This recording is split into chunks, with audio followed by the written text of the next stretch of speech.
শ্রীরামের অগস্ত্য মুনির বাটিতে গমন এবং মুনি কর্তৃক শ্রীরামকে রত্ন অলঙ্কার দান। হে রাম হে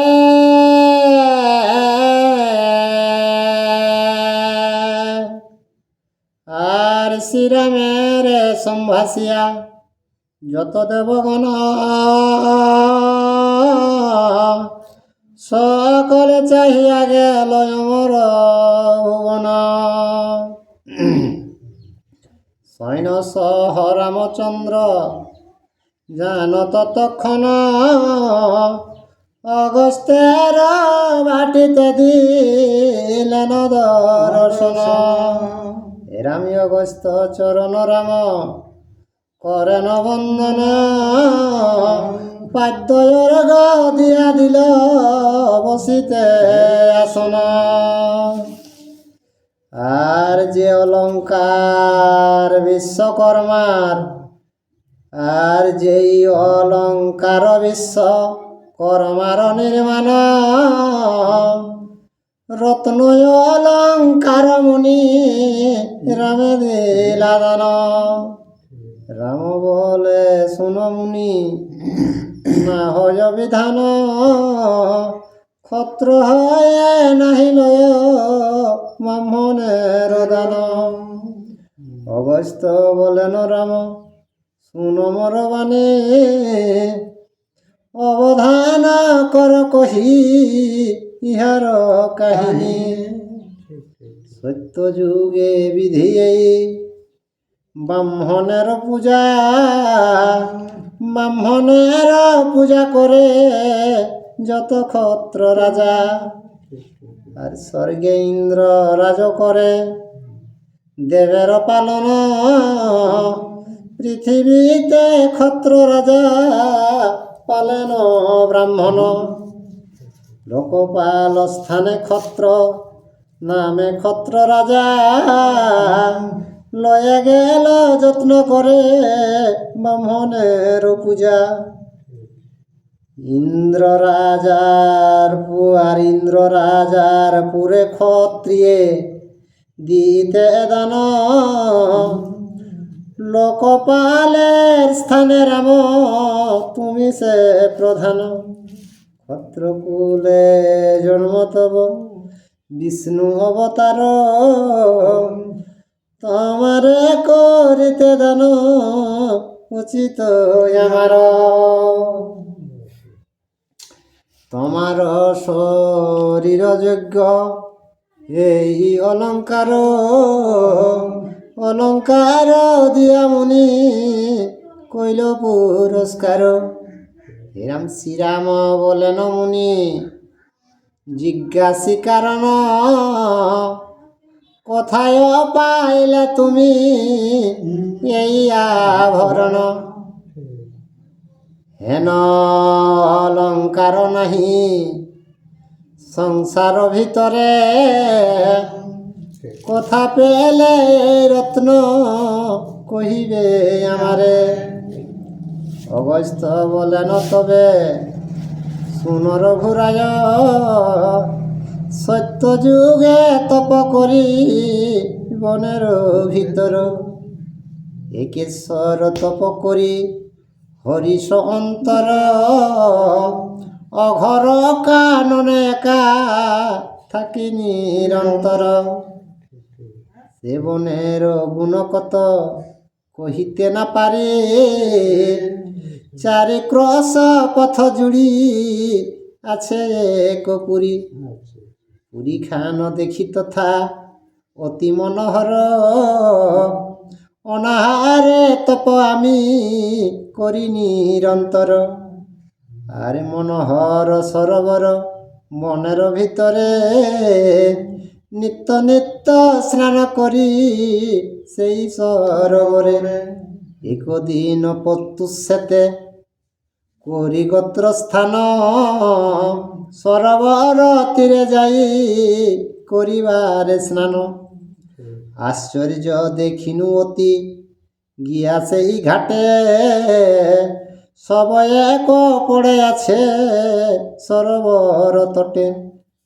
আর মোড়া হয়ে ক্ষত্র নাহি অতি মনোহর বিষ্ণুয় অধিষ্ঠান যেন পরম সুন্দর চন্দ্রের কিরণ প্রায় সূর্য হেন জ্যোতি অতি মনোহর মোড়া সুন্দর মূরতি আর হেন জন নাহি তথা জিজ্ঞাসী কারণ মোড়া রূপ দেখিয়া বিস্ময় হইল মন সেই মোড়া রূপ আমি করি নিরীক্ষণ হেন কালে অমর হইল একজন আর সুবর্ণের রথ খান বহে রাজহংসে 700 দেব কন্যা পুরুষের পাশে কেহ নাচে কেহ গায় কেহ বাজায় বাসি আইলা নয় বনিতে অমর নিবাসী। এটা অবস্থা এঁকে দিলে কে আমি নদের তটে একদিন স্নান করতে গেলি তথা দেখছি এমন একটা মোড়া আছে যে রূপে সূর্যের রকম তেজ আর বলছে ইয়া তো এইরকমভাবে আমি ওকে নিরীক্ষণ করতে করতে আর কি হইল না সেই সময় এক দেবতা হাজির হইল আর সেই সরোবর জলে অঙ্গ পাখালিলা সুগন্ধে চন্দন দিয়া অঙ্গ শোভা কইল আর সেই মড়ালয়ে তিনি করিয়া বক্ষণ হরসিতে গিয়া রথে কইল আরোহণ রথে আরোহণ করি স্বর্গবাসে যায় হেন কালে জোড় হাতে জিজ্ঞাসী নতায় দেবরথে চড়িয়াছ দেব অবতার দেবতা হইয়া মোড়া করিলে আহার ইহার বৃত্তান্ত মোরে কহ দেখি শুনি আরে কহিতে লাগিল মোরে করি জড় পানি আর স্বর্গরাজার পুত্র আমি দৈত্য নাম ধরে পিতা বৃদ্ধা মানে আমি স্বর্গে রাজ্য করি আর পিতা স্বর্গবাসে গেল কতদিন পরে রাজ্য ভার দিয়া আমি কনিষ্ঠ সদরে নিরাহার তপয় আমি করিনু বিস্তর স্বর্গ প্রাপ্তি হইল মোর তজি কলে বর ক্ষুধা তৃষ্ণা হইল আমি সহিতে না পারি জিজ্ঞাসিনু বিরিঞ্চিরে কড় জড় করি স্বর্গপুরে আইলাম তপস্যার ফলে ক্ষুধা নহলে সতত আমার অঙ্গ জলে ব্রহ্মা বলিলেন ভুঞ্জঙ্গ আপনার ফল ক্ষুধার্তেরে তুমি নাহি দিলে অন্ন জল যাহা দেয় তাহা পায় বেদের লিখন আপনি ভাবিয়া রাজা বুঝ এখন আপনা করিলে তুষ্ট ভজনের আসে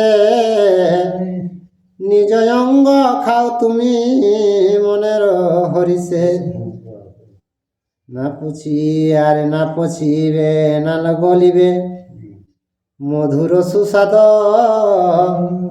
সে শরীর খাইলে গুচিবে অবসাদ ব্রহ্মার মুখেতে শুনি এতে কো বচন এতে কো দুর্গতি মোর খণ্ড কারণ আর কাতরে কহিনু ধরি ব্রহ্মার চরণে এই দুঃখ অবসান হবে কতদিনে ব্রহ্মা বলিলেন কথা শুনহ রাজন যে মতে হইবে তব পাপ বিমোচন আর তপ করিবারে যাবে অগস্ত্য মুনিবর আর নিদা ঘেতে তপ করিবেন একেশ্বর। তোমার সহিত তার হবে দর্শন, তারে দান দিলে তপ পাপ বিমোচন। বহু তপ করিয়াছ না করিলে দান, অগস্ত্যের দান দিলে পাইবে পরিত্রাণ। এই অবধি মোড়ার শরীর খায় আমি, এহেন পাপেতে যদি রক্ষা কর তুমি। চারি যুগ মোড়া খাই বিধির বচনে, আজি শুভ দিন মম তব দর্শন। আর তোমা বিনা আমার নাহি কয় অন্য গতি, তুমি ত্রাণ করিলে আমার অব্যাহতি। কৃপা কর মুনিবর করি পরিহার, তুমি দান নিলে হয় আমার উদ্ধার। আর স্তুতি বসে দান আমি করিনু গ্রহণ, অঙ্গ হইতে খসাইয়া দিল আভরণ। তার দান লইলাম এই সে কারণ, মৃতদেহ নষ্ট তার হইল তখন। অনাথের নাথ তুমি অগতির গতি, তোমারে দান দিলে আমার মুক্তি। মরি দান দিয়া পায়া সে পরিত্রাণ, মম পহরে ত্রাণ হয় তুমি নিলে দান। অগস্ত্যের কথা শুনি শ্রীরামের হাস, কহ কহ বলে রাম করেন প্রকাশ। জয় শ্রীরাম।